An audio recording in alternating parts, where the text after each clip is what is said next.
Still the MMA Dude, back with the Split Decision Podcast, episode number 107, here with my always brilliant co-host, the Fight Geek. Fight Geek, how you doing today, bro? Doing excellent, man. Wild weekend of fights. Happy to be back breaking them down with you. How you doing? I'm doing well. Yeah, UFC 264, ladies and gents. I'm sure everyone saw that. What a crazy night. We're going to get into that with the opening question. After that, what's on tap is our formal UFC 264 recap and review. After that, we're moving on to the UFC Vegas 31 preview and picks. That's Makhachev versus Moises. And after that, my favorite section, listener questions and more. But Fight Geek, I got to start off the episode with this question for you.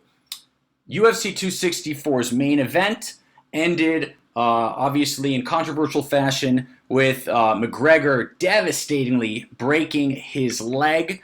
So it ended via first round TKO via doctor stoppage. And I just want your thoughts, because everyone is so divided on this. What are your major takeaways on the fight itself? Did Conor lose star power? Did Dustin gain it? Or was all that kind of negated because of the break? I mean, that's a lot to break down my overall thoughts. A lot happened, but I'll just jump in and say I've rewatched the fight probably 5 times, a couple Me as well. couple times sober in the last few days, and Conor, clearly wins the first 2 rounds. Dustin clearly wins the first 2 minutes. Oh, okay. Or the first 2 minutes, excuse me, and Dustin clearly wins the last 3 minutes, which, and he obviously had some big success on top. I don't think Conor looked as bad as he did in January. I obviously thought there was, I thought he looked better. You thought he looked better than 257? Absolutely. He was lighter on his feet. Oh, I couldn't disagree more. Better. He was landing significantly more leg kicks. He was, really kind of, this was the first fight, I think, in probably 5 years where I saw Conor come out and throw that reverse wheel kick that he was famous for when he was younger. So I thought we did see, an ode to a younger, more diverse Conor McGregor for sure on the feet. The problem is that once the fight went to the ground, which he actually initiated, which was kind of ironic in the end, he just had no answers for Dustin Poirier on top. I mean, he ate, roughly 12 to 14 super heavy elbows that were landed. His ear was cut up already. The only way he eventually got back to his feet or had any semblance of getting back to his feet was like egregiously cheating badly. Right. So, I mean, obviously, it wasn't the best performance for Conor, but did I think there was improvements from January? Absolutely. What improvements did you see, Fight Geek? I need to know, because I could not disagree with you more. I think it's nuts. In the first fight, he was very heavy on his front leg. He was in a boxing stance the majority. He was a lumbering type, one-shot guy, threw no leg kicks. This fight, he came out. He was bouncing in and out, throwing long leg kicks, fighting at distance. Dustin even admitted that within one of the first exchanges, he was caught with a big, heavy shot. He wasn't caught, though, like he was at 257. Well, he wasn't. Well, I think we can, no matter what we choose as far as a narrative for Conor McGregor, I think there's one thing that will always live true, and that's that he can hit hard and he's precise. Both of these fights where he was outmatched by Dustin, he still almost caught him in certain segments of the fight. So Conor is still certainly dangerous that way, so we always have to remember that. But yeah, I thought we saw some improvements from Conor. That's interesting. I totally disagree. I thought he really looked a lot worse, like he'd really gone back several steps from January. Can you explain it? Because I'd love to. So go ahead. Let's explain it other than... No, I'd love to. Okay, so in the first fight, I scored the first round for Conor. I thought he won the entire first round. I know that you mentioned that you thought that Conor won the first 2 minutes of this round. I don't know what you were watching, Fight Geek. I thought he got beaten pillar to post. There's a reason. The judges scored at 10-8. 2 or 3 just scored at 10-8. Well, that's because he was getting outlanded 40 to 6 on the bottom. Remember when he said ground. first one to shoot is a dusty bitch, and then he shot first like a dusty bitch? But that's not a reason. That's not a reason to score the round for Dustin. But he was getting lit up on the feet, is my point, and he had to shoot because he couldn't handle the striking. He couldn't handle the striking. He was not getting lit up, but he did lose an exchange that forced him to shoot for sure. He lost an exchange or two. I'm not going to say that he lost on the feet in a dominant fashion because he outlanded Dustin with the leg kicks. He was making it uncomfortable, and Dustin already admitted that he caught a heavy shot early. So Conor was threatening early. Conor's only semblance of success was in the first 2 minutes when he landed, 35 shots in the first 2 minutes of the fight because he didn't land anything. I know people are giving him a lot of credit for those elbows and up kicks. No, that was garbage. He was cheating too. He was cheating. Yeah, he was holding Dustin's glove and then dragging him while Dustin kicking. Was never, affected by either of those shots. Yes, he did catch 3 or 4 heavy elbows from the bottom, but they were coming with no form of leverage, and Dustin more or less just shrugged them off and moved to his position. Yeah. I'm not going to say he was close to finishing there. So, I actually forgot what your question was. Well, no.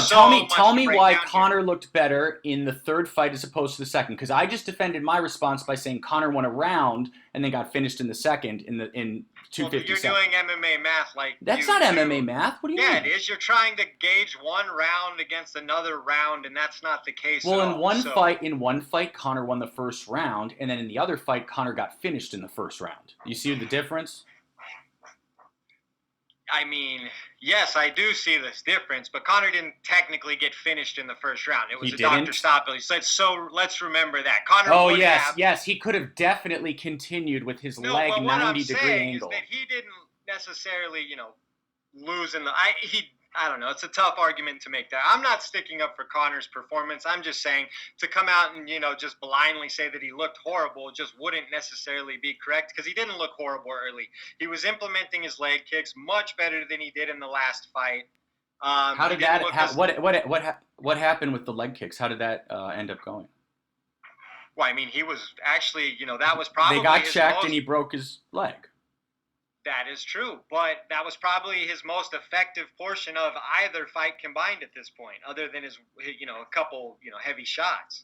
He landed a big left at 257 that I remember being like, oh my God. No, he lands shots for sure. I think what's fun about Conor and Dustin is that Dustin's not afraid to engage in the pocket, and that allows Conor, even though he seems a bit, overall outmatched skill-wise with Poirier, if you're going to stand in the pocket with Conor, he's going to have his moments. And I think when you see them exchange, Dustin eventually got the better of, I think it was the second exchange, which forced Conor to shoot.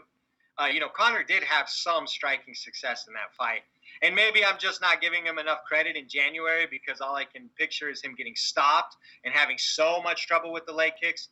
But, I thought Conor very early in this fight, looked better than he had previously, and I'll stick to that. That's so fair. We can agree to disagree there. No, that's fair. That's fair. Okay, so I got another question for you. So if it's up to you, all BS aside, Conor McGregor recovers fully, right? He's made it clear he is not retiring. He's not going anywhere. He wants a fourth fight with Dustin. If it's up to you, once he's healthy, however long that takes, I don't know how long it will be, who do you want him fighting next? Do you want Poirier 4? Because most of his fans want the Poirier 4 fight. Well, of course most of his fans do. Why? Listen, if I'm I'm telling the McGregor fans, guys, you need to cut your losses before it's too late. Well, not only Dustin that, but wins here, let me 90 out answer of the 100 question real quick before you steal it from me. Yeah. Dustin Poirier, in his post-fight press conference, said that he thought that Conor McGregor was 1-3 or 1-4 in the lightweight division. He's really 2-3, but his point, is still made. He didn't win a second lightweight fight. What was his second lightweight win? He has a win Cowboy was at 170. Cowboy's so 170. Right, he's right. Okay. So he's 1-3 in the lightweight division, and Dustin Poirier was quoted as saying that he would need to win another fight before that happened. So let's take everybody at his word. I say the absolute no-brainer fight is Conor McGregor versus Tony Ferguson next summer. Kind of loser goes home and winner keeps a little bit of relevancy. This fight has all kinds of storylines. They used to share the same agents who promoted Conor over Tony. Tony left the agency. Tony's kind of missed his run due to that, never capitalized. So there's a lot of bad blood between McGregor and Ferguson. It's a crossroads fight of like the ages. So yeah, I think that's the no-brainer. He definitely needs to win a fight. I think if you keep throwing him in there with Dustin Poirier, there won't be anything physically left. He's just gonna beat Conor is dangerously close to not being fit for war anymore. He's starting to accumulate a lot of damage at this point. He's been knocked out and snapped his tibia in the last 6 months. Yeah. Lot to think about. Yeah, absolutely. I personally, I know you said the no-brainer. I mean, by the way, I don't dislike that fight, but I don't dislike McGregor Ferguson at all. I would be happy with that as a pay-per-view headliner for sure. What about McGregor RDA? I mean, there seems to be legitimate unfinished business. I know, but honestly, in my heart of hearts, I believe RDA would buzzsaw right through Conor McGregor right now, and that is bad for the brand. I agree completely. Who cares? Yeah, well, you can't prop. I mean, the whole idea of Conor coming back would be the Conor comeback. The Conor comeback can't be him getting submitted at the end of the first round. That's not much of a comeback. They got to put him in there where Tony's pretty good at BJJ. Tony has as many question marks as any fighter on the roster right now. So to put him in there, back against the wall, against Conor McGregor, back against the wall, tons of question marks. That fight is unbelievable. Both of those guys would have a chance to prove who they still are versus each other. I mean, okay. And loser is on fumes at that point. Absolutely. Okay. So we have now entered into the UFC 264 recap and review. I'm not done with the main event, but we're almost done. I just wanted to ask another question. Here's my question. Obviously, after the fight, what happened after the fight borderline overshadowed everything else. Conor said that he was going to shoot Dustin in his sleep, and then possibly Jolie as well, although I can't confirm it 100% because I know there's been a lot of disagreement on the audio about whether he included Jolie. But and since then, a series of very strange posts. Well, then he sent one threatening to kill the daughter. So that was that to me. I mean, I felt sick with that one. Yeah, I'm not gonna break down exactly all of that. I'm just gonna say, from my perspective, it all seems very one word: desperate. It's desperate for attention. It's desperate for relevancy. It's desperate for Dustin's anger, and it's just desperate in every way. He's desperate to be the superstar he once was, and he has no clue how to get there, unfortunately, and that's just my take. I totally agree. Now, let me ask you this. Do you want to see McGregor Poirier 4? Do you want to see it? Yes. I do too. In 2023. Okay, see, I want to see it, and I completely confess that I want to see it for purely evil reasons. I don't think Conor has a shot, and I want to see him get knocked out. And I just think that Dustin Poirier has too much Dustin Poirier has Charles Oliveira and Islam Makhachev in front of him potentially. I think Dustin Poirier versus both of those guys are spectacular fights. And in my opinion today, both of those guys are better UFC lightweights than Conor McGregor. So definitely, without a question. At some point, the star value, of Conor McGregor is going to fall off. I don't need to see Dustin Poirier dominate Conor McGregor again. I've seen that twice now. Will I see it someday if the narrative has a chance to shift? Maybe someday Dustin Poirier's on a 2-fight losing streak and Conor McGregor's won 3 out of 4 and they're both 35 years old and it makes sense, a la, Robbie Lawler, Nick Diaz too.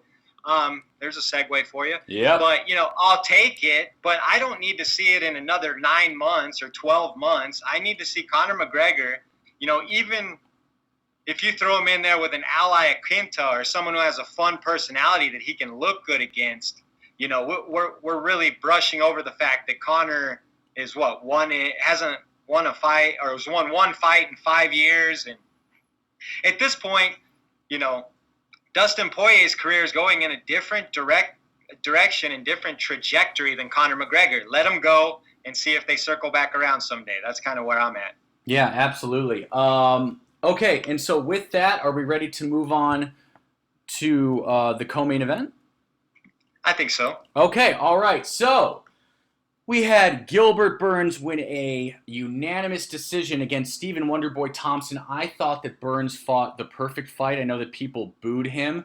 I think the UFC 264 crowd was mostly pure trash. Just going to say it, trash.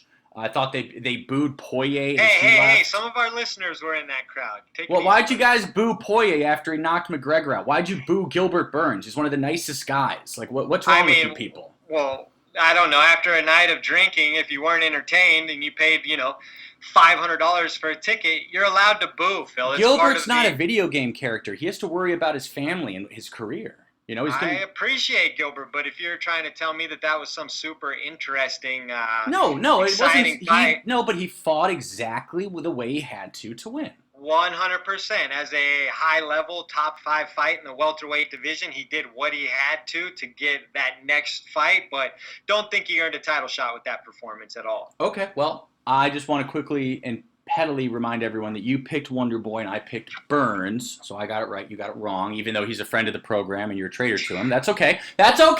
But what do you think? Gilbert. What do you think is next for Gilbert? What is next for Gilbert? I mean, really the only thing that makes sense is Leon Edwards, if Leon Edwards is willing to take another fight. I mean, that's kind of where I'm at. I mean, it's adorable that Leon thinks he's in some kind of position to negotiate about it. That's absolutely adorable. If he doesn't take another fight, he ain't getting a title shot. So. Do you agree?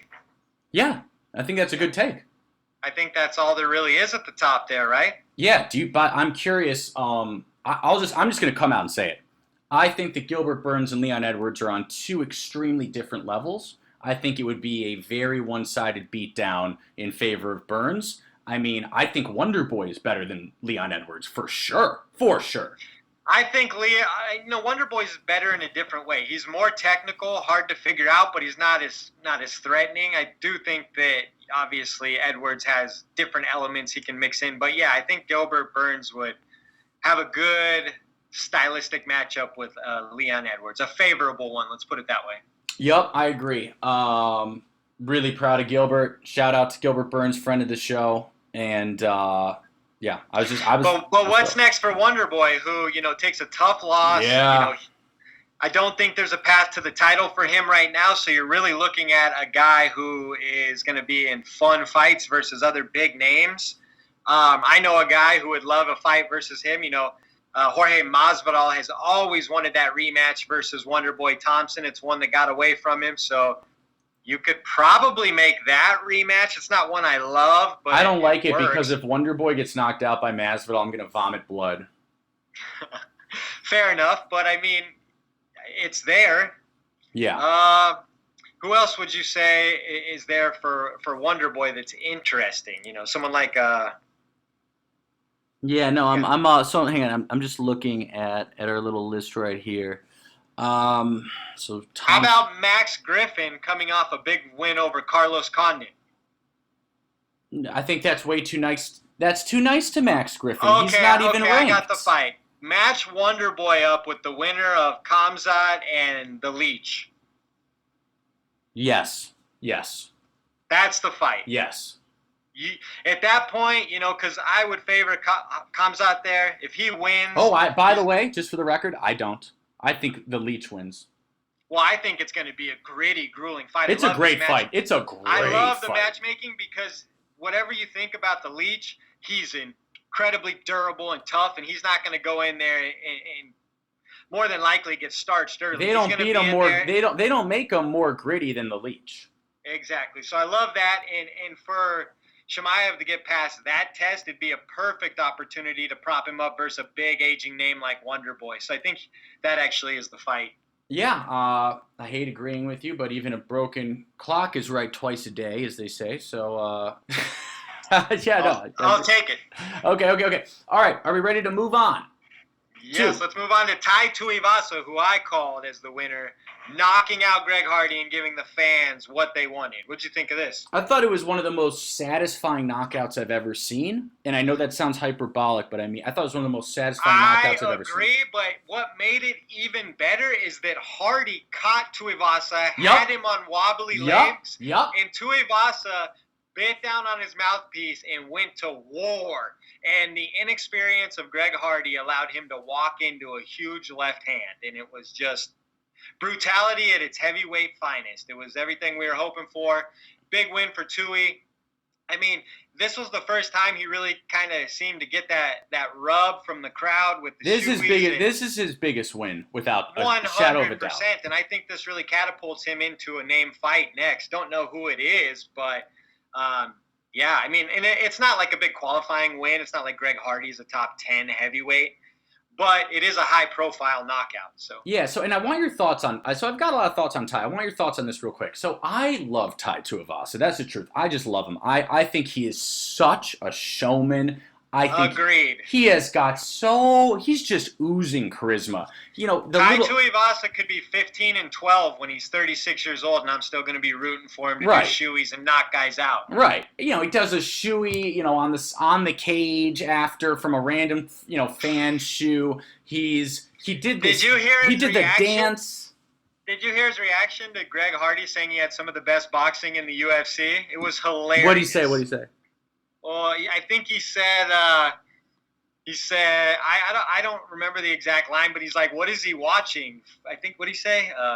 He used some obscenities, but it was hilarious. And then in the well, you really built it up for the audience. Well, now the audience doesn't know the joke. I'm not going to do some Aussie accent, you know, swearing. Okay. Go look at the pre-fight, Tai Tuivasa. He's hilarious when referencing Greg Hardy's boxing. And then after the fight, he said, you know, I'm not the bloke to bang with. Pick another one. I just think he's so on brand as a banger. I really see him as a poor man's Derek Lewis. Yeah, absolutely. I was just going to say something kind of on that line. I was going to say, I think that Tai Tuivasa has to be protected. Let me tell you what I mean by that. I don't mean protected in terms of, just only give him, you know, bums. I don't mean that. But he's one of these people. Don't put him with Curtis Blades. Right. Let's just come out and say it. He'll never be champ.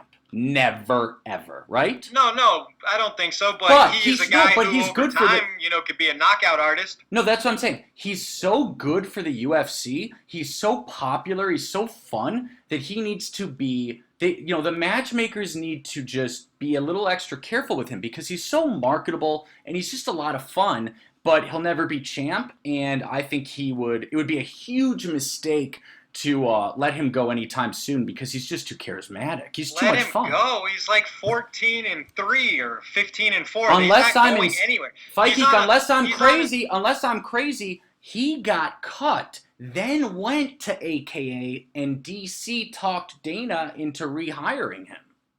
I'm not aware of that. He's on a 3-fight winning streak right now, so I know. That must have been a long time ago. It was. I believe that Tai Tuivasa could probably headline a card in Australia at this point if they ever needed him to. What do you think? I got an opponent in mind. Tai Tuivasa versus Walt Harris. Okay, sign me up. What do you think of that That's actually perfect matchmaking. You know, it's two likable guys, so it's not always my favorite. But, yeah, I mean, Walt Harris isn't the type of guy who's really going to implement grappling and put Tai in uncomfortable positions. So it's going to be a striking war. Both guys have heavy hands. So, yeah, that'd be exciting. Okay, and then just as a second plan B, just in case, what do you think of Tai versus Blagoy Ivanov? No. Why not? Just doesn't do much for me. Okay, you know Blagoy's ranked ahead of Walt by one. I know, but Blagoy is a little too tough to knock out, which means he's probably going to be there the whole fight and probably won't give Tai as good of an opportunity to look good. So, and as a Tai fan, I would want to match him up favorably. I don't think Blagoy is the right fight for him. Blagoy could probably beat him in a decision fairly easily. Yeah, absolutely. Okay, so last question. Greg Hardy falls to 7-4. We know that he's paid very heavily per fight. I believe at least $200K a fight. Do you cut him? Well, I'm going to play a little devil's advocate here. Was he not worth his $200K this weekend getting knocked out? No, sure he was. Yeah, it was very. Yeah, 100% was. But There was now it's done. people were excited. People were tuning into that fight. People want to see him get knocked out. Once he got knocked out, there was ton of interest around it. So Oh, I filmed a video of me celebrating. I was so excited. So whether you're the hero or the villain, as long as people care, you're valuable. And I think people still care that he's a villain. And as long as he keeps being a complete idiot in the pre-fights, he'll have that title for as long as he wants it. People aren't going to get. But is he tired good? Of Is he good enough, Fight Geek? Because he's 7-4. He's not necessarily good enough, but there's still some fringe heavyweights you could throw him in there. I mean, there's the Justin Taffas. I mean, guys like that you could throw him in there with. He'll beat Justin Taffa. Well, that's what I'm saying. You could throw him on. I mean, at some point, he's not going to be the third fight from the top. You could throw him on the curtain jerker on the early prelims in a slobber knocker, as a 500 heavyweight. And we'll just be like, oh, Greg Hardy, yeah, whatever. But let me put it this way. I used to think that Greg Hardy was very capable of becoming a top 10 heavyweight. I don't think so. No. Yeah, I think athletically he certainly has that potential, but he got started too late and is just one-dimensional. Yep. So as you saw here, the experience is such a big deal. He hurt Ty and was on the verge of knocking him out in the first minute of the fight, but his inexperience led him to rush in He rushed in with his chin on a platter, man. Against a guy like, Tai Tuivasa, who has the power to put you out with just a flick of the shoulder. I mean, That's a big, powerful guy. That's something that comes with experience in cage time and knowledge of the sport. Me just watching a million fights. How many fights have you seen where a guy gets staggered, backs up against the cage, plants his foot, and then fires back a massive shot? Over the years, we've seen that time and time and time again. And it looked like, absolutely. Greg Hardy. Nunez Cyborg. Exactly. It looked like Hardy had no feel for that nuance, and that's why it was so exciting to see, because it was almost anticipated. You know what I mean? Yep. Absolutely. So, yeah, I think he's a very fringe roster guy, skill-wise, but he still has the athleticism to be in there and make it interesting for 90 seconds for sure. If you're Dana White and Greg Hardy says, hey, please don't cut me, but obviously, you also can't cut my pay. It's $200K a fight, duh. Right. Do you keep him? Yep, I put him in there versus heavyweight Ovince St. Preux next. Okay, all right, okay. Interesting. And, okay, we talked about Ty. All right, so we do not have time to go through this entire card like this. This show will be 50 hours. Let's just call out Ilya Topuria flatlining Ryan Hall, who... Wasn't that impressive? Wow. I mean, it was impressive that he was able to find his shot and land it versus Hall.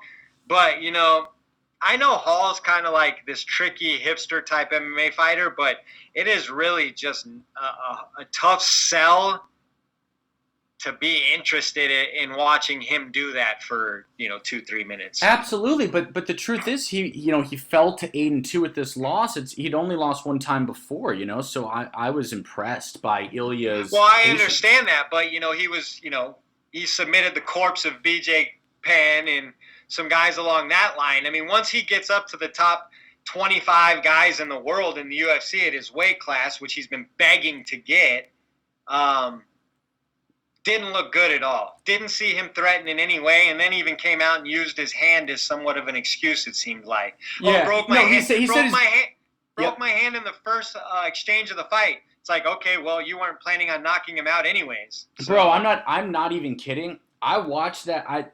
So I ended up having, long story short, I had a lot of people over for this event. I often do not do that. That's not a usual thing. I did have a lot of friends over for this one. It was a little bit of a rowdy party, but I remember the best kind. Huh? Exactly. I watched this fight very closely. I was not drunk at this point yet, or too drunk.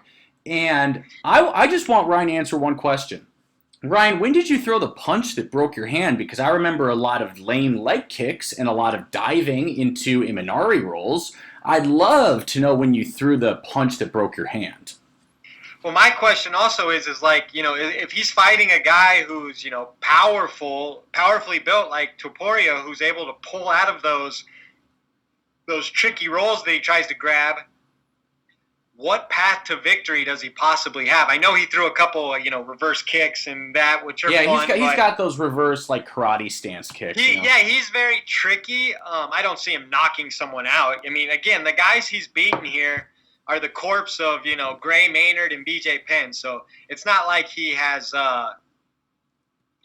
put this method into practice versus an elite guy. And the closest thing we've seen is Ilia Topuria, who didn't fall for any of it and absolutely detached him from his senses. So I was really underwhelmed by Ryan Hall in this one. Yeah, Ilia Topuria has just made, by the way, his rankings debut. He just broke into, he's number 15 in the featherweight rankings. He absolutely has the looks of a future contender. Not sure what else you'd want from a guy, has all the physical gifts. He's a black belt. He completely laser sharp with his striking. He called out Calvin Kattar. What did you think of that call out? I'll take that. I don't know if Calvin Kattar wants that as a bounce back fight. That's rough. Yeah, that's a very, very dangerous bounce back for Kattar. You go from taking like 300 strikes versus Max Holloway a year off, and you come back versus Ilia Topuria. Man, that's a rough life. Yeah, no, I agree with you. I actually prefer Ilia Topuria versus number 12 Sadiq Youssef, or even number 9 Edson Barboza, or 8 Dan Ige, frankly. Or can I just be really cliche for the Split podcast and say Arnold Allen? Yes, you can. But Arnold Allen obviously makes a lot of sense if you break it down. I promise it does, Juice. No, absolutely. I think it absolutely does. Okay, really quick, I hate to move out of order. My bad on that. Just wanted to quickly cover Sugar Sean O'Malley's TKO via punches at 4:33 of round number 3 versus Chris Moutinho. No one gave Chris Moutinho any chance whatsoever before this fight. But to be fair, he didn't have any chance whatsoever. What he did was show his heart, his fighting spirit, his toughness. I'm a fan for sure, but yeah, he didn't have any chance. He didn't threaten Sean in any way, shape, or form. Did you agree with the stoppage? Because I did not. 100% did not, but then again, it's not my brain and my head. But I feel like when a kid puts his life on the line for 14 and a half minutes, there was no imminent danger for the next 30 seconds that I don't know. Again, I'm not a doctor and it's not my brain, but I feel like that kid came to show the world that he could last 15 minutes versus a UFC shooting star and put every ounce of who he was into it. And I felt like it sucked, even though in retrospect, he's getting his props, that he doesn't get to walk home with that moral victory. This is just what I want. Look, Chris made me a big fan. I can't explain it. I just like the kid. But is he a 125-pounder? That's my question. I just want him to be successful. I like the guy. I want DC. I don't know if you saw the video of DC. I did, yeah. Surprising him and congratulating him. And, he's like, it's so cute. He's like, I'm sorry to use the word cute, but that's the only word. He's eating this little ice cream cone. He's like starstruck a bit. Yeah, he's starstruck. He's eating this little ice cream. DC comes up. His face is a little deformed. His face is deformed. Yeah. I just want to help this guy. And if what I would like to see, frankly, is I'd love to see Daniel Cormier or Khabib invite him to AKA to train. How about we reach out to Chris and see if he wants to come on the show and tell us what it was like fighting Sugar Sean? Ooh, I like it. You've inspired me. I'll reach out this week. Sounds good. Let's do it. I actually would love to talk to him. That was a great call. I mean, it's one of those things where... I just want him to win. I like him. I can't explain it. He's likable, you know? Well, I hope, based on that effort on short notice, which I believe I heard that he worked a full work week as well, the week of the fight. And then he showed up to teach a BJJ class on Monday morning. I hope the UFC gives that guy at least a 2 or 3 fight deal. It would be insanity to cut him now. I mean, that would be really bad. Like, the crowd wants to see him more. Yeah, I saw he was. So, don't know that he's necessarily an elite fighter at this point, but it'd be nice to see him rewarded for his efforts. Okay. So I'd love to, as much as I'd love to talk about the rest of the card, we are already at 35 minutes. Is there anything else you wanted to shout out? Nothing off the top of my head, no. All right, yeah. Duplessis had a great win. Duplessis. Dricus du Plessis wants everybody to know his name and say it correctly. So it was a good win. He starts Trevin Giles kind of out of nowhere. Yep. Trevin Giles felt like he was way too relaxed in that fight, too cool for school, and it eventually kind of caught up to him. Michel Pereira had another classic circus fight against Nico Price. Backflip into full mount. Backflip into full mount. That was crazy. Yeah, that was crazy. And actually, credit to Pereira, really dominated this fight with his size.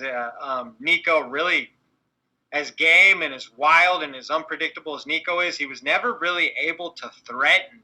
And that's a credit to Pereira, really keeping focused for 15 minutes and winning a tough fight. I totally agree. Okay, so anything else you wanted to cover? Nope. All right. So, guys, we're going to take a really, really quick break, and then we'll be right back with listener questions and more. Hey guys, it's Phil the MMA Dude letting you know that this episode of the Split Decision Podcast is brought to you by TotalAggressionClothing.com. Visit www.TotalAggressionClothing.com and use the promo code 46210 to receive a special Split Podcast discount on all Total Aggression hats, shirts, hoodies, and more. Again, that's www.TotalAggressionClothing.com with promo code 46210.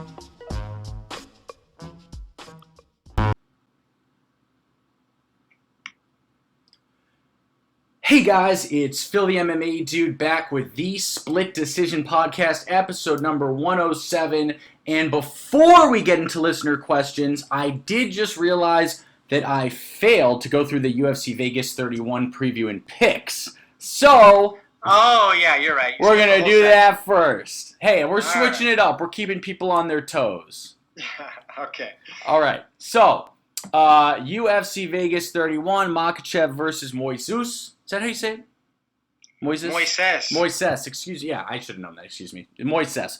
Thiago Moises versus Islam Makhachev in the main event. What do you make of this fight? What are your thoughts? I think, it's really hard for Islam Makhachev to get opponents. Credit to Thiago Moises for taking an incredibly tough fight.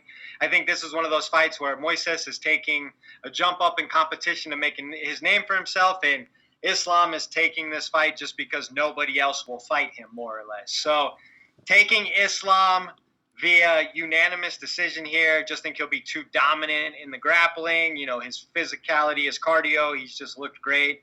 He's on a tear. Expect him to keep, rising towards that title shot. Yep, that's how I see it. Fascinating. And you don't think that Islam's going to be able to get the finish, huh? No, don't think he'll get the finish. Just think he'll dominate positionally, maybe even a 10-8 in there. Maybe something along the lines of a 50-44, something like that. Okay. Did you happen to see, this was a video that came out, I believe, early last week. I can't give you the name because I don't remember it, but AKA flew out I think it might have been the college wrestling champion.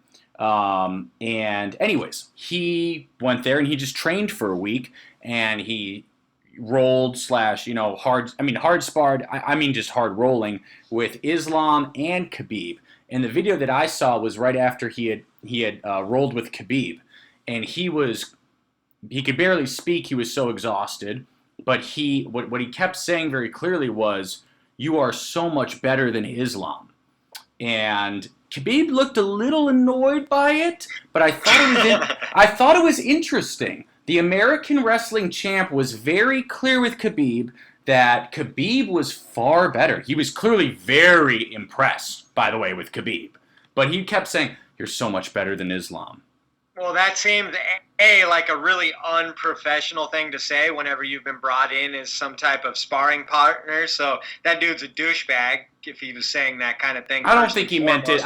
In the video, he didn't mean well, I don't in a care menacing. how you meant it. Things can be douchey if you don't mean them to be. Just happens sometimes. Yeah, I think he was trying to compliment Khabib, but I hear you. Well, that I understand, but it's lame to compliment somebody at the expense of someone else. You should have just that's been true. Like, that's very true. Wow, that's unbelievable. But with that being said, Islam Makhachev's grappling credentials absolutely speak for themselves. He has multiple submission wins in the UFC. He's on, I believe, a 7-fight winning streak. Islam's amazing. Let me be clear. He's amazing. Yeah, so I don't know if you're trying to take that. a shot at his grappling or what, but I would firmly say that I believe Islam is the best grappler in the lightweight division today with Khabib retired. So where he is relative to Khabib is irrelevant in my opinion. Yeah, I think that's very fair. And I'll tell you one thing: Khabib and Islam would never even consider fighting. So who's better is almost like asking who's better, Nick or Nate Diaz. Like it's a moot point. So do you think Islam is going to is Islam a future lightweight champion? He's 100% a future lightweight championship contender. Well, I know that. That's not what I asked. I don't know that I'm ready to say he's a surefire champion, but, all things are pointing to him fighting for a title, within the next 3 fights, in my opinion. So if he continues to look dominant, if he wins this by a submission, I could see him, potentially having that next shot versus Poirier and the Oliveira winner. So, yeah, I think he's right there. I don't think it'd be wild to say that, he could win a grappling contest versus Dustin Poirier. Islam Makhachev versus Charles Oliveira is like a grappling dream. It's amazing. You have the all-time submission leader versus, the Khabib protege. That would be amazing as well. So he's definitely in the top 3 or 4. Absolutely. Okay, we got to move through this card very fast. We definitely can't cover not even close to everything. Did you pick a winner, by the way? Oh, I didn't even know it should be spoken. I have Islam by 2nd round submission. Okay, excellent. If Thiago Moises, if he survives to the cards, I will do a shoey. I'll do a shoey. All right, and then that brings us to the return of Miesha Tate, something that's flying way under the radar, an absolute legend of the game returning.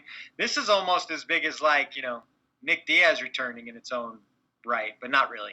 You're not wrong. Have you seen the videos of Miesha training? Did you see what everyone was saying? Oh, that's not Miesha. They legitimately thought the UFC had made a mistake, and apparently I guess the story is that she had a lot of work done recently. I had no idea, but she looks completely unrecognizable. She was obviously, very beautiful. Yes, I saw one picture, but she looks like she's in unbelievable shape. Let's just say that. I don't even recognize her face, though. She looks totally different. Well, she wouldn't be the first one, man. I know. No, I don't mean it in a weird. I'm just saying. I know you're just a little shocked. I picture Miesha Tate as this very tough, gritty fighter who's very cute with a little bit of a crooked nose, but that added to the cuteness, and now she looks like a different person. Just kind of weird. Yeah, I haven't really looked into it too much. She looks very different. She looks you would never think it's the same human. I can put it that way. She looks like she's in shape as far as I'm concerned. For sure. So, do you think she wins? Long story short, I'm taking Miesha Tate in this fight via 2nd round TKO. You know what's so interesting? I think it's going to be really sketchy for her because I think Marion's a tough opponent for her. I think. Yeah. Isn't Marion on a 4-fight skid and retiring afterwards? Yes, she is. I think Miesha wins a unanimous decision. So what part is going to be tough exactly based on ground game? You don't think Miesha's better on the ground? Miesha's got. Dude, she hasn't fought in forever. Yeah, but she's. As we've seen with Conor, this game moves fast, and if you stay on the sidelines, you're going to get left behind. This game moves fast in the UFC lightweight division. I'm not sure that this game moves as fast in the UFC's women's bantamweight division. I'm just saying, is it fair to say that if you take a bunch of years off, you're not going to be at this, people are implementing new stuff, Well, that's true, but, Miesha Tate has not been far from the game. Miesha Tate's been covering the game. She's been a media personality. She's been working for ONE FC. She's been training this whole time. Miesha Tate's not just some random fighter. Miesha Tate's a fighter who has lived this for almost 30 years now. I really am not worried about Miesha Tate. Like I said, she's along the lines of Nick Diaz in the fact that she's a lifelong martial artist. Even when they weren't fighting, this is what they do. Yeah. Speaking of that, Nate Diaz versus. Oh wait, is there anything else you want to cover on this card? We got to keep moving. We're already at 43 minutes. You got somewhere to be? No, but I wanted to mention. All right, I'm just gonna call out. Matuz Gamrot versus Jeremy Stevens. Okay, good, because that is the one fight I wanted to cover. Gamrot, top prospect versus Little Heathen. I think it should be very interesting. I'm taking Gamrot here. I'm taking Stevens, and I thought you'd pick Gamrot, and I totally get it. I think Stevens is, I don't know, I can't explain it. It's a gut feeling. It's knockout or bust for him there. I'm taking Rodolfo Vieira as well on this card. I think he'll be interesting. I'm taking Rodolfo Vieira over Stolzfus as well. And then I'm taking Billy Quarantillo. I think that'll be an interesting fight. I agree, I am as well. Then I'm taking Daniel Rodriguez over Preston Parsons. Same there, and that's really the end of my super interest. But good, yeah. Good. So let's go. Okay, good. So now really, we can get to those questions you were so eager to announce earlier. Well, wait. Did we fully cover Nick Diaz versus Robbie Lawler? Because you kind of inferred that. We have not really covered it, but this afternoon it was announced as, official for September. It's going to be 5 rounds. 5 rounds. I don't think we need to make formal predictions yet, but I'm incredibly excited to see Nick Diaz back and Robbie Lawler back. As a long-time UFC fan, this is about as good as it gets for the nostalgia factor. Yeah, I'll just give you I know that we aren't making formal picks, and this is not a formal pick. I'll give you my quick gut reaction is that I'm rooting very hard for Nick. I've always loved Nick Diaz. In particular, I like Nate a lot too, but during the McGregor Diaz saga, when I was back in the day when I was a McGregor fan, whatever. I've always loved Nick as one of my favorite fighters. I'm very worried about him. I'm concerned that he's coming back for the wrong reasons, a.k.a. he needs money, and I'm very worried about this. Well, that's hilarious because the Diaz brothers have their own strain of marijuana in California. The last thing he needs is money. So I can assure you I'm glad to hear that. Fine. Okay. So that's just my understanding, and you can make a lot more money off weed than you can fighting. So I'm sure he's fine as far as that goes. From everything he's been posting to his social media, he looks like he's in great shape. He's cycling, he's swimming, he's boxing with Tyson Fury. His mind seems to be sharp for the fight game. This has been about 18-plus months in the making, so you're going to get a great version of Nick Diaz.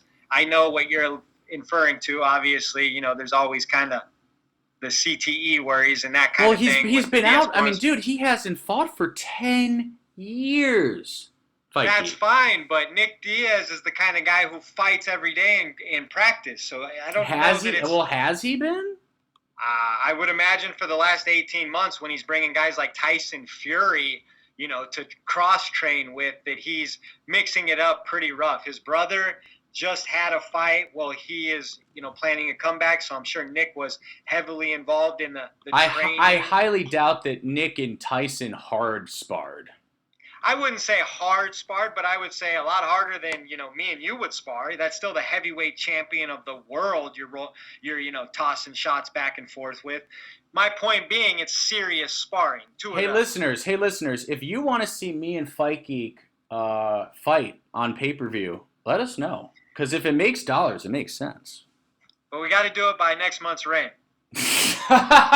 Yeah, I echo that, by the way. I also owe next month's rent. Okay, so we'll do it next weekend. Exactly. Okay. Real quick, I know we got to get to listener questions and more. My favorite section, the last part is Jake Paul versus Tyron Woodley. They had their main press conference today where Jake Paul convinced Woodley on a new bet. The loser has to get "I love the whoever wins" tattooed on them, and then they've got to post it on their social media. So if Woodley sounds like something a 17-year-old social media star would ask you to do. That's correct, but Woodley agreed.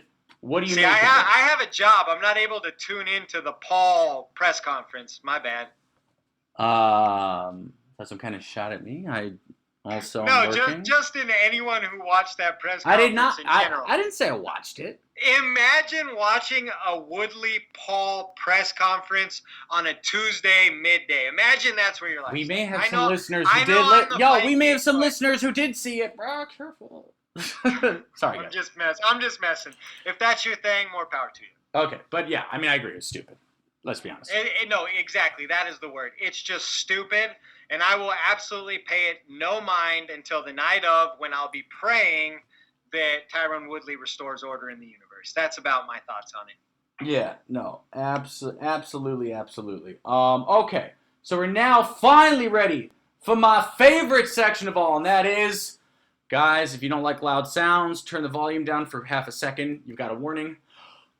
Listen now!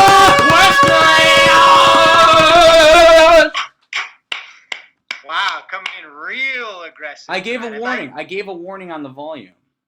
So because you gave a warning, you had to overcompensate on the back end, or what? I'm always overcompensating. That's all I know. We are well aware. Let's keep it moving. Fuck you. Okay. All right, you got one. Yeah. This is from Zan Bando, my man, at Zan Bando 99.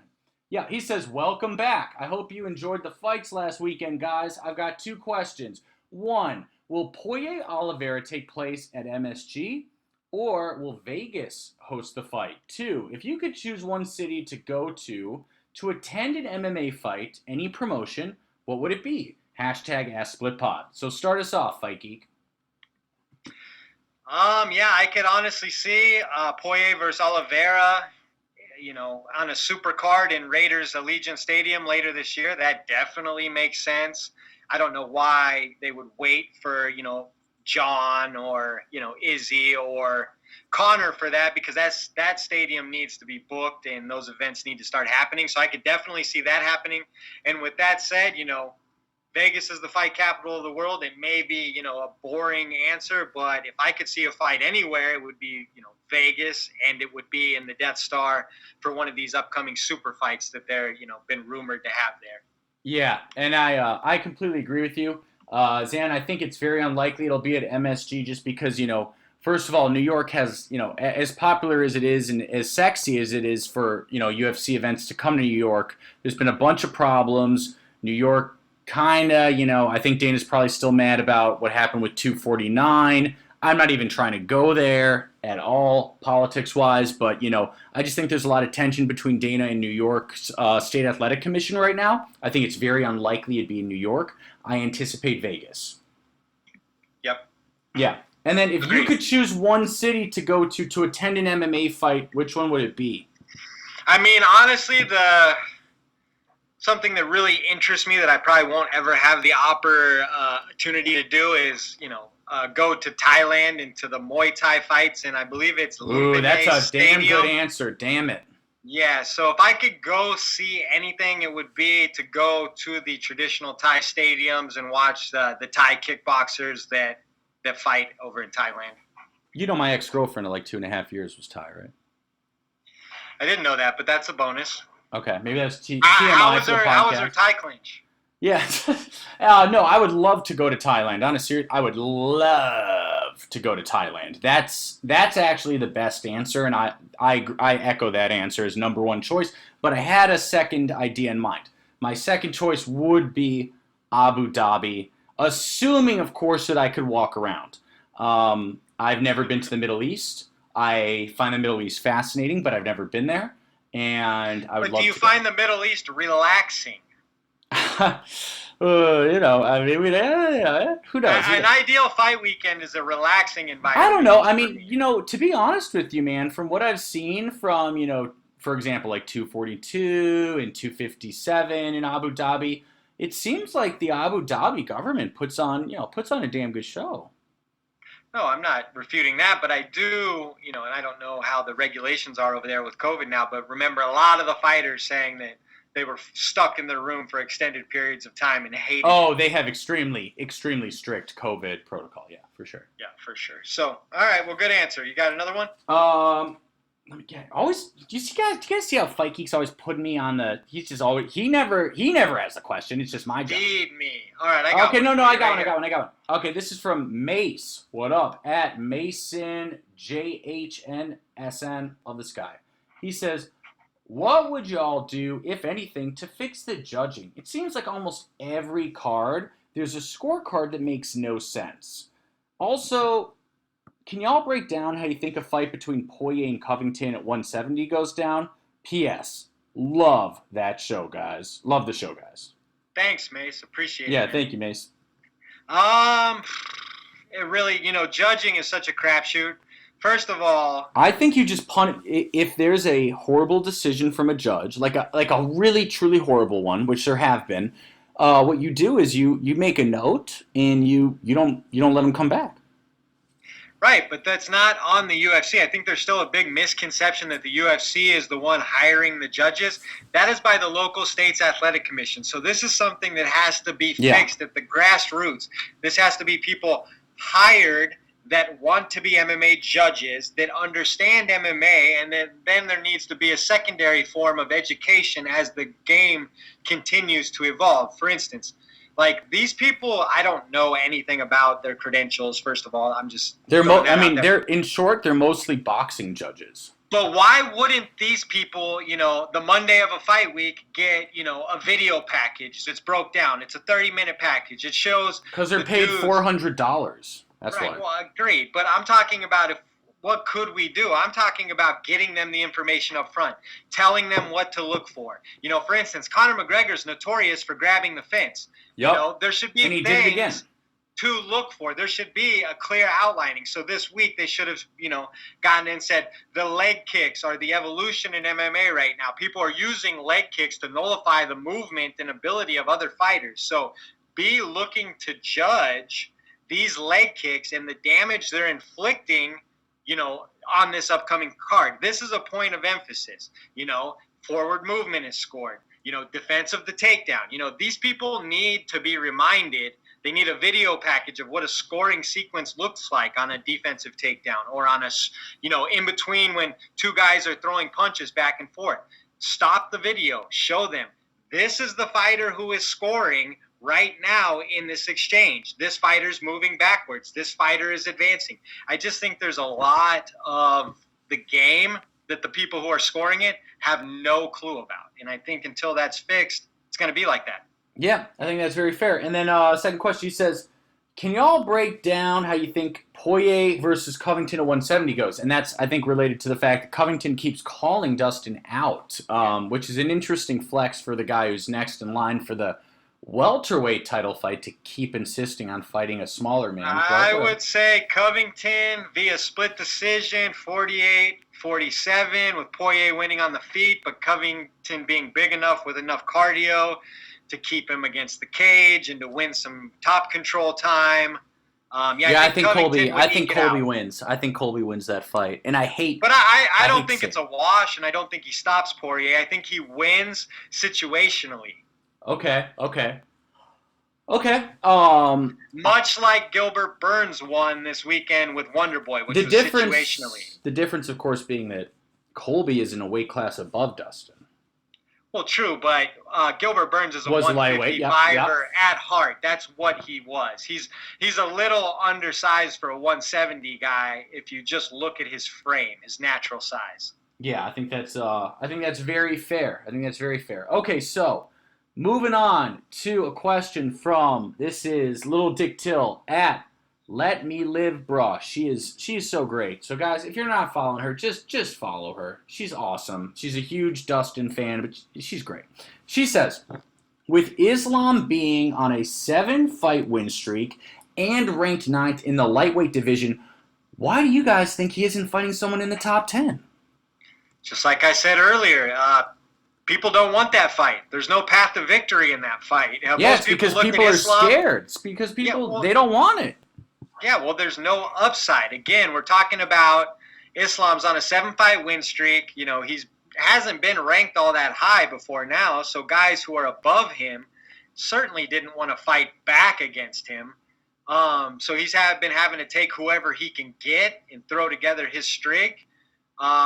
So, yeah, I think it's just the big name guys are not going to take Islam until they absolutely have to, once he's a top 3 or 4 fighter in the world. So, yeah, I think that's really the overlying reason. Yeah, I agree with you. By the way, I want your thoughts. I've got, in my opinion, the perfect opponent for Islam once he beats, not if he beats, once he beats Diego Moises. I think that the fight after that, without question, is Islam versus number 3, Beneil Dariush. That would make a lot of sense. I don't know who Dariush's agent is. Is it Ali? I'm not sure. I don't care it's about. Ali, I don't it's not care about happening. Dariush, and I certainly don't like the guy. But we don't have to get into why on that one. But I would Dariush say is not a good person, so whatever happens to him is good. you just relax on.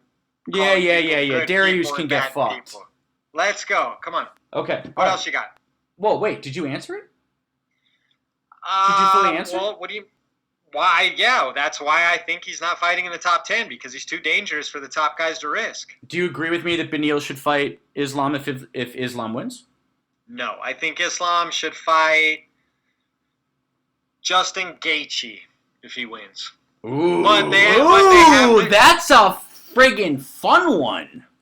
But I believe they have the same management, so it'll never happen. Wow, that is Islam Gaethje. Ooh, that'd be so fun, dude. And then you give Gaethje a chance to redeem himself versus Khabib a little bit, versus the same style of fighter. Yup, absolutely. Okay, next question. This one comes from our main man, Jalen Ware, a Split Podcast original gangster. That's at strive2b_gr8. Love this guy. He says, Conor, although still fast and accurate, never added much to his style. Is that Conor's fault or is that Kavanagh's fault? Do you think Conor should part ways with John Kavanagh amidst never adding more offensive wrestling and submissions? #AskSplitPod. So is the question basically, should he have split He's from John basically Kavanagh? saying, is the recent failure of McGregor being, I believe, 1-4, or 1-3 or 1-4 in his last 5 fights or 4 fights, is that the fault of Conor or is that the fault of John Kavanagh and the coaches? That's the fault of Conor. Conor controls where he trains. Conor controls what advice he takes. So Kavanagh doesn't take any heat for this? Well, I mean, he takes the natural, or the appropriate amount of heat. He is the head coach of Conor McGregor, who has failed to adapt to a certain extent. But Conor McGregor is the man in the arena who has to, answer for what he's done over the last 5 years. I don't sit here, and blame Kavanagh. If Conor McGregor felt or was able to identify what is not working, there's plenty of other options for him. Any gym in the world would welcome him with open arms. So his improvement is at his discretion and no one else's.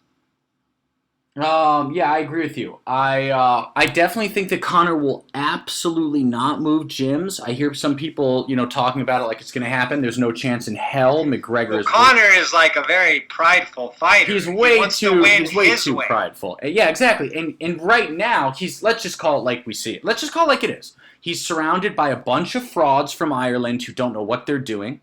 All respect to the country of Ireland, no respect to SBG Ireland, who are a bunch of idiots. I'm just saying it. And relative to the high they don't know what they're doing, and they're worthless yes men, Fight Geek. Worthless yes men. Come on, let's just be honest here. Let's call a spade a spade. Am I wrong? They trained a champion at one point. Did you know that James Gallagher was so upset with them that he went to the States to train? Gallagher's gone. Well, that's case in point. So it's on Conor for him to improve. We've seen many fighters attempt to leave their home gym and improve. GSP, his career is split between TriStar and Jackson Wink, which means he had the best of 2 of the greatest coaches in MMA history build him. Conor McGregor has not had that type of luxury, and I think you can see that in the way that he's still somewhat one-dimensional. Yeah, no doubt. And I even tweeted the other day. I said, low key, it's incredible what Conor was able to accomplish. I don't know if you're like a football fan at all, but for instance, Mike Brown, in my opinion, he's talking about NFL. He's like Bill Belichick. He's not talking about soccer, people. He's not talking about that. He's talking about just football, like in pro sports where coaching comes into play and a man can get out-coached on a weekend and a team lose because they were out-coached, I mean, clearly that can happen here over time, and I think that would be fair to say. I don't want to be a jerk, but when has Kavanaugh not been out-coached? Sometimes McGregor still wins, but he's been out-coached every single time. I mean, I guess the only time you could point to Conor, surviving would be Diaz too. Yeah, that's true. Yep. Other than that, Conor, other than Ronda Rousey, in my opinion, is the ultimate front runner. When he's ahead of you, when he has the wind at his back, he is the man. He's Superman. But once Conor gets put on his back foot, he has really struggled. Absolutely. Okay, are we ready for the next? And I don't want to bury Conor, but my last point is people go, oh, Chad Mendez. Chad Mendez is a blown-up 145er, and Conor was an enormous 145er. That's a much different story than Conor getting laid on by Poirier, who is legitimately 180 pounds in that fight. Yep, totally agree. Are ready for the next question? Sure. Okay, this one from Eduardo, Atlanta Crew, says, give us a behind-the-scenes look at the Split Decision podcast. How do you guys divide responsibilities in running the podcast? #AskSplitPod. This is a nice question, pretty easy one to answer that no one's ever asked, and I like it. I do everything, Eric, so it's pretty That's easy a joke. To answer. You are joking, right? I record it. I convert it into an MP3. No, I know. No, the way we never really, delegated anything. We just kind of let natural roles. Yeah, Fight Geek has final editorial say, as I've given him after a while, because I just knew that he knew what he was doing. Yeah, and I allow Phil to kind of be the main promoting vocal soundboard on social media. I do more of the back end. But I think there's a good balance, keeps us both from getting burned out with both sides of it. Yep, exactly. We really don't take ourselves that seriously to where we do a lot of pre-planning or pre-show. We know that we're going to do this every Tuesday. We have about 5-minute pre-show where we like to just touch on topics, but we do not like to share what we're going to say previously, like it to be authentic to you guys. So we like to do it all off the cusp. Yep. I couldn't have said it better myself. Okay, next. This comes from my boy, King Richard. That's at @V_King Richard_V. He says, it truly pains me to watch Conor's downfall into madness. I really and truly miss 2011 to 2016 Conor, the Conor that was a student of the game. With this injury, do you think he reflects on all of this? Do you think the Conor we all loved, most of us, is still in him somewhere? That's a great question. I mean, again, we're getting real philosophical over here, but no, is the old Conor still in there? I don't believe, the 60 G's, baby, Ireland, we made it. That Conor. Even the Eddie Alvarez Conor, is he there? No, he's not. Yeah, I don't think so either. I think there's a natural progression in life. One thing that's undefeated is time. And another thing that I've noticed as a person who's watched UFC for a very long time, fighters stay around for a long time, but a fighter's absolute apex prime is for a minute in time. It's generally 3 to 4 years, whether that 3 to 4 years is 26 to 30 or 30 to 34 or 24 to 28. These guys don't have a stay at the top for 10 or 15 years like LeBron James. It does not happen. It's not physically possible. Right. So two of my favorite fighters of all time were Tito Ortiz and Conor McGregor. Both of them had similar trajectory in the fact that they were superstars when they were young. Yeah. Tito, married Jenna Jameson and didn't want to fight Chuck Liddell and let years pass, and really kind of missed out on his apex peak. And I think, you can't really say the same for Conor, missed out because of all the money he made on his circus with Floyd Mayweather and his persona and all this stuff. Yeah. But if you think about his competitive prime, Conor pissed away his competitive prime to a certain extent, selling whiskey and doing, a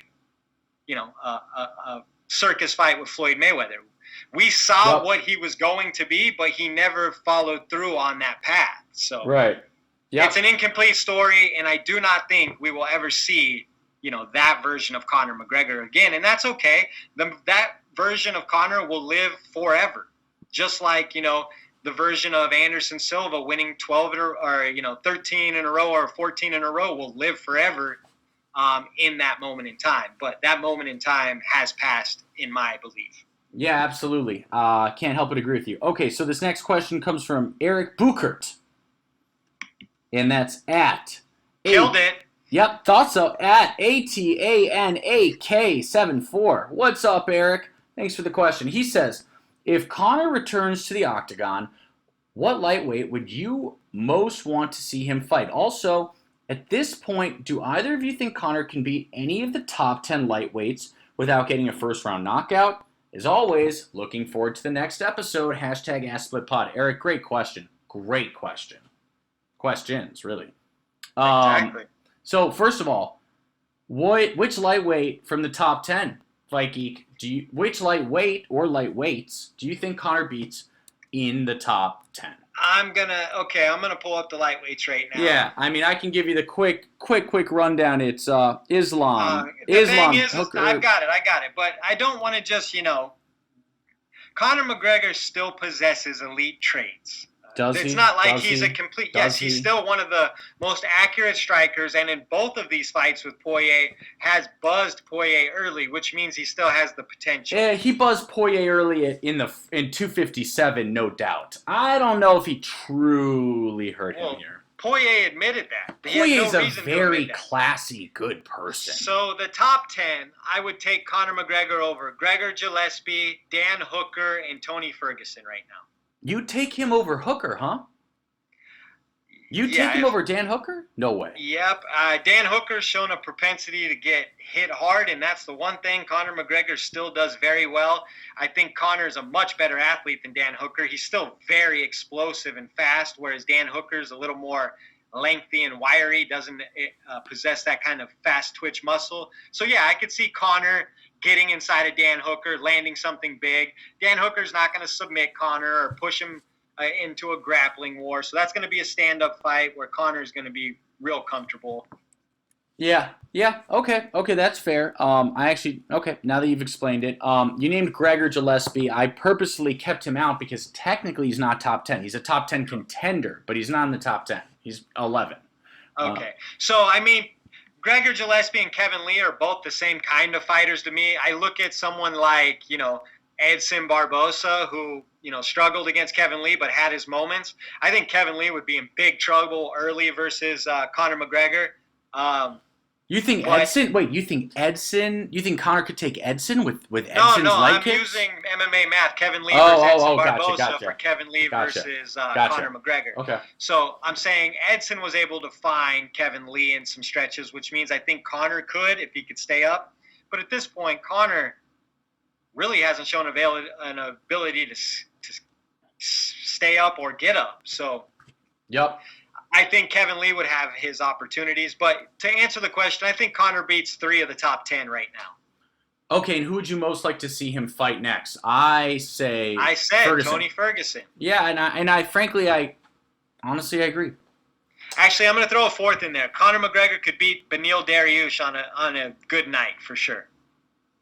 Yeah, let's not give Beneil any big fights anytime soon. I mean, Beneil Dariush would have a big grappling discrepancy, but he has a tendency to get into some slugfests as well. And I personally believe at this point, Conor McGregor's best opportunity to maintain some of his shine is to find guys who are going to oblige him on the feet. Yeah. Beneil, not a fan of that person. I don't want to go into it. I think you said that a couple times. We can keep it moving. Let's not give Beneil any fights. Let's not give Beneil any fights. That's all. It's not like he's interesting to watch, is he? Is he a good? Okay. Is he a fun guy to watch? Oh, I can't wait to watch Beneil. Said no one. Anyways, do you have another question? Is there a second part to that question, or are we ready for two? That was the second part. Okay. Okay. I got a question from Too Comfy. Too comfy. Who has the best hairline in the UFC? Wait, let me honestly think, because as someone who really cares about hairlines, I really want to think about this. Can I be satirical here and say Kamaru Usman? Don't be a jerk. Okay, you can actually. It's pretty funny. Best hairline. If I'm being honest, I don't know if any fighters have jumped. I mean, do you say like Paddy Pimblett? It's not like Paddy's losing an ounce of hair. Haven't really broke down his hairline recently, but he's got a lot of hair. Probably too much hair. I don't know. Rose Namajunas is a pretty good hairline. You're really doing this? Dude, I don't know. Give me a... Dude, okay, you tell me. Who's got the amazing hairline? I'm just looking at the pictures. I'm trying to find one. I think it's honestly like... It's a comically hard question. Stephen Thompson has a good hairline. Jan Blachowicz has a pretty solid hairline considering his age. Yeah, I'm looking at his picture as the champ. It looks like it's receding, which is obviously normal. Yes, you're right. What about, okay, so Wonder Boy, and actually, okay, I've got one for you, and this will surprise you because I don't like this guy. What about Jorge Masvidal's hairline? I'll give you that. I got another one for you, too. Yep. Michael Chiesa? Yeah. Mm-hmm. Yes. Since he's cut his hair a little clean cut for the screen, it's not a bad one. Paulo Costa. Right. Just kidding. Costa's literally bald. All right, all right, I'm feeling weird about this conversation. Can we keep it moving now? Wow. And then second part of the question from Too Comfy says, thoughts on Irene Aldana saying she couldn't make weight because she was on her time of the month. Any thoughts there? Nope. Don't want to touch that with a 10-foot pole. Why don't you go ahead? Everyone, Fight Geek's opinion on women's periods, take one. I'm no doctor here. I would imagine that does play some role. I don't want to touch that with a 10-foot pole. I know nothing about it. All right, keep it moving. And the third part of the question, do you think Conor wants Jolie? I don't know. I don't. What? I don't know. I mean, I think Conor is just looking for the lowest hanging fruit. He's clearly in a desperate spot now that he's lost twice. I will say this. I think Jolie, because some people I saw joking were saying, Jolie Poirier versus D. Devlin. Oh my God, Jolie would beat her to death inside of 1 minute. D would be beaten to death. You're really breaking that fight down? Yes. Okay. What method of stoppage? Yes. Okay. You're right. Kind of weird. Okay. And this question comes from my man, Juice. I love Juice. Friend of the show. We both love Juice. From Friendly Spar Pod. He says, so, time for Conor to retire, right? Question mark, hashtag #AskSplitPod. Fight Geek, what do you think of this? Absolutely not. It's time for his Anderson Silva, BJ Penn swan song. Okay, well, as long as we're embracing the failure and the nightmare, yeah. Well, I mean, I know he's not going to retire yet. Yeah, he's not going to. Yeah, the thing is, Juice, he's not retiring. Like he has earning potential, but I do anticipate seeing something like 1-3 to end Conor's career from here. Oh yeah, and that's putting it nicely because if he fights Diaz a third time, man, I'm no longer at all. Well, I think the real fights for Conor is whoever he gets as a rebound. Let's say Tony Ferguson, then he'll get Poirier again. He'll lose that again. Diaz again, which will be a wash, and then maybe someday he'll get someone like Masvidal. So you see, he might go 1-4 or 1-3 on the way out, but I can't see him. He's not going to be fighting guys like Justin Gaethje and Islam Makhachev. I totally agree. I think my biggest fear, Fight Geek, is that Jake Paul somehow finds a way to beat Woodley, and then he convinces But my McGregor. question at this point is why is that a fear? Let Conor go be a celebrity boxer at this point, right? It'll humiliate the MMA community. Will If Conor's knocked out by Jake Paul, you don't think that would humiliate us? I mean, humiliate us? I don't Okay, think maybe that that's a would little happen. over dramatic, but you know me, all I do is. I mean, nothing that happens to Conor McGregor is going to humiliate me as a man, but I get what you're saying. Good point. No, that's a very good point. Conor McGregor's just, I echo that. Form of entertainment for me. Yeah, I echo that. I understand how important he is to some people, but no. Based on the fact that the leg kicks gave him huge problems the last two fights, celebrity boxing is not going to offer, that obstacle. Yeah. So if it comes down to, fighting Islam Makhachev for a top contender fight, or Justin Gaethje, or going and fighting Jake Paul, I 100% believe he would go fight Jake Paul. Yeah, I think that's fair. Okay, do we have any more questions? Let me just double check Instagram. Please do. Yep. You can go ahead with your piece. All right, guys and gals, thank you so much for listening. If you enjoy the podcast, if you want the podcast to continue, all that I ask is that you hop on to iTunes. If you don't have an Android, if you have an Android and you don't have an iPhone, steal a friend's iPhone, either permanently or not. Put in a 5-star review for the Split Decision Create a bunch podcast. of fake accounts and give us fake 5 stars. accounts, 5-star reviews. We do truly appreciate it. It makes a huge difference for us. And with that, if we don't have any more questions, Fight Geek, I'm going to turn it over to you. Well, thank you, and we don't. So, as usual, you can find us on iTunes, Spotify, YouTube, Google Play, Stitcher, and more. I'm at the Fight Geek MMA. He's at Phil the MMA Dude. We are at Split_podcast. It's 4 words, the Split Decision Podcast. Thanks for tuning in, and we will talk to you next week. Peace. Bye.